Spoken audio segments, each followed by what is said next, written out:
Account হ্যাকের ঘটনা নিয়ে নানা বিতর্কের 4 দিনের মাথায় আটক করা হয়েছে বঙ্গভবনের আইটি বিভাগে কর্মরত এক প্রোগ্রামারকে। প্রাথমিক জিজ্ঞাসাবাদে তার জড়িত থাকার প্রমাণও মিলেছে। জব্দ করা হয়েছে তার ব্যবহৃত সব ডিভাইস। তবে সরকারি কোনো মেইল আইডি থেকে হ্যাকের বিষয়টি নিয়ে বিস্ময় প্রকাশ করেছেন আইটি বিশেষজ্ঞরা। বলছেন, ফিশিং অ্যাপ ব্যবহার করে পেইড সফটওয়্যার হ্যাকের সুযোগ কম।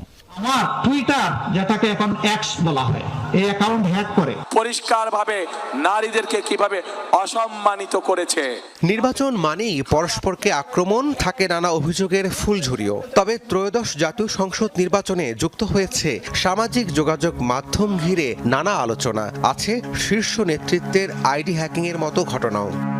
গত 31 তারিখ রাতে হঠাৎই জামায়াত আমির ডাক্তার শফিকুর রহমানের এক্স আইডি থেকে নারীদের নিয়ে একটি স্ট্যাটাস জন্ম দেয় ব্যাপক সমালোচনার।